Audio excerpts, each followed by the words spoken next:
berbicara tentang politik tidak serta-merta ketika kita akan menghadapi pilgub, pilkada, bahkan sampai ke pilpres. Karena kita hidup sehari-hari di dunia ini secara tidak langsung sudah masuk ke dunia politik. Karena dari celana dalam yang kamu pakai itu ditentukan oleh kebijakan politik. Nah, Bali sebentar lagi akan mengadakan pemilihan kepala daerah dan gubernur. Jadi saya akan bahas beberapa kandidat yang sudah masuk bursa pemilihan gubernur untuk Bali. Jadi sebelum itu jangan lupa dukung channel ini dengan cara subscribe, like, dan komen.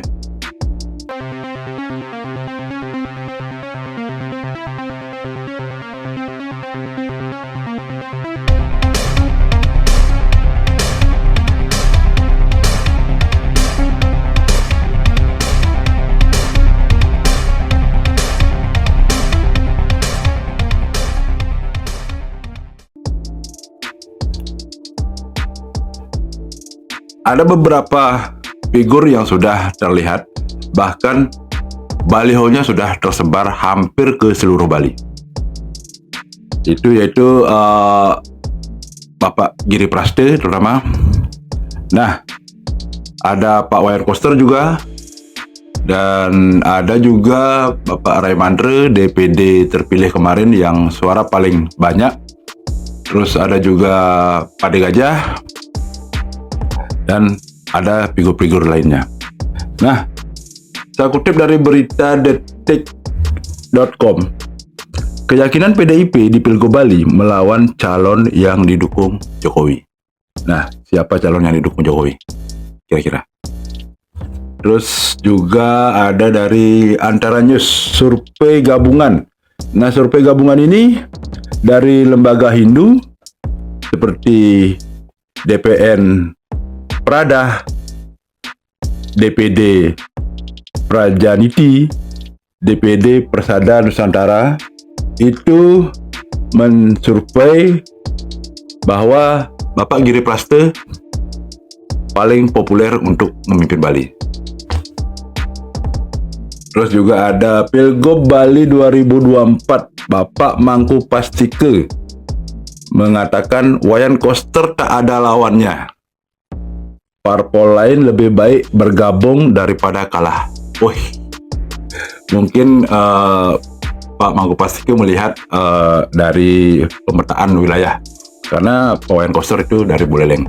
Sementara ini belum terlihat ada figur lain dari Buleleng juga yang akan maju di Pilgub Bali. Terus ada juga Gerindra sebut De Gajah maju Pilgub Bali, ternyata juga dapat support jadi cawagup.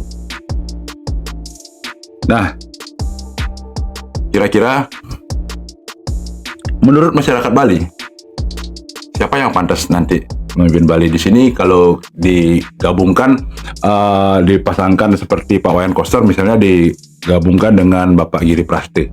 Nah, sementara Bapak Giri Praste yang digadang-gadang bahkan surveinya paling populer untuk memimpin Bali, hanya itu untuk Bali 1, tidak untuk Bali 2. Tapi kalau melihat dari struktur partainya dari PDIP bahwa Pak Wayan Koster pasti gubernurnya. Kalau memang Pak Giri Praste yang akan mendampingi, paling Pak Giri Praste menjadi nomor 2, yaitu jadi calon wakil gubernurnya. Nah, kalau menurut saya pribadi, kayaknya PDIP tidak mungkin mengambil dari kadernya sendiri untuk cagup dan cawagup.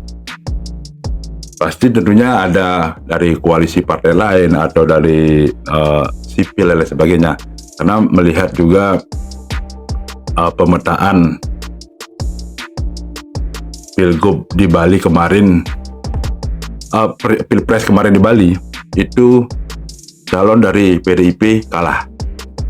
Dan tentu peta politik pasti berubah.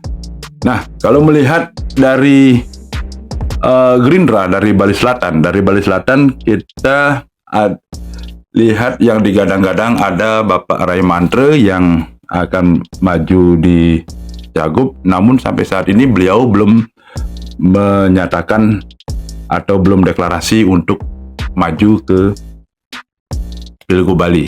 Karena kalau beliau maju di Pilgub Bali, sudah tentu pasti beliau akan mundur jadi anggota DPD karena beliau kemarin terpilih dengan suara terbanyak di DPD mewakili Bali.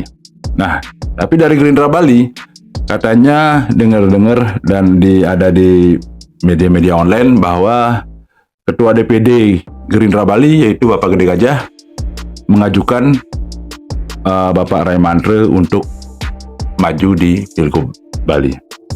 Namun kalau dilihat dari pemetaan wilayah, meskipun yang tadi saya dengar di podcast Jek Bali, beliau lola bahwa untuk saat ini pemetaan wilayah itu tidak terlalu berpengaruh. Tapi menurut saya tetap berpengaruh karena kalau calonnya dari Denpasar saja, sudah tentu masyarakat Buleleng yang punya slogan dari dulu jele melah nyamegelah tidak akan memilih selain putra daerah.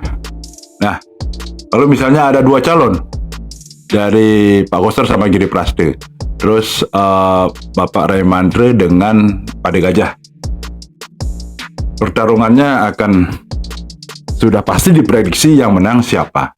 Karena calon gubernur dari Buleleng sudah tentu masyarakat Buleleng akan memilih putra daerahnya. Apalagi dilihat dari peta wilayah, Buleleng itu paling besar wilayahnya dan DPD-nya paling banyak. Nah, untuk mengalahkan pasangan ini, misalnya jadi Pak Koster dan Giri Praste, sudah tentu lawannya harus mencari calon dari Buleleng, tidaknya untuk pemecah suara. Karena kalau lawannya Buleleng, ya sudah diprediksi siapa yang akan jadi pemenangnya. Dulu ada waktu pertarungan Pilgub Pak Mangku Pastike dan Bapak Puspoyogo, meskipun Bapak Puspoyogo itu dari PDIP, di mana waktu itu PDIP lagi booming-boomingnya di Bali, jadi kandangnya banteng di Bali, tapi bisa dikalahkan oleh Pak Mangku Pastike karena Pak Mangku Pastike dari Buleleng satu. Terus meskipun lawannya Bapak Puspoyogo itu mengambil wakil gubernurnya dari Buleleng juga, kalau nggak salah Pak Dewo Sukrawan. Mungkin pemikirannya tim Pak Puspoyogo itu agar bisa memecah suaranya Pak Mangku Pastike. Namun masyarakat Buleleng tentunya sudah pasti tidak mau kalau ada nomor satu ngapain nomor dua. Nah, seperti itu kira-kira untuk calon-calon para kandidat yang ingin maju ke Pilgub Bali. Kira-kira menurut kalian pasangan siapa yang cocok nantinya? Tentunya sudah pasti ada figur-figur lain yang lebih berpotensi untuk bertarung di Pilgub Bali. Cuma untuk saat ini yang baru terlihat sangat santer di media-media sosial cuma 4 itu aja. Kalau saya pribadi sih menginginkan figur yang benar-benar ingin memperjuangkan Bali itu dengan cara yang tegas, apalagi saat ini Bali itu lagi sedang crowdednya dari kriminal, dari wisatawannya gitu. Kalau saya pribadi itu melihat ada figur yang luar biasa seperti Mbok Niloh Jelantik. Cuman kalau Mbok Niloh Jelantik untuk maju di Pilgub Bali sangat disayangkan akan melepas jabatan DPD-nya. Gitu. Tapi Mbok Niloh sudah menyatakan di podcast Jek Bali kemarin bahwa beliau tidak akan maju di Pilgub karena beliau akan fokus ke DPD. Suara yang diraih kemarin hampir 400 ribuan. Nah, sekian pembahasan dari saya. Semoga Bali ke depannya nanti mendapatkan pemimpin yang bisa membenahi Bali untuk keadaan Bali saat ini. Terima kasih.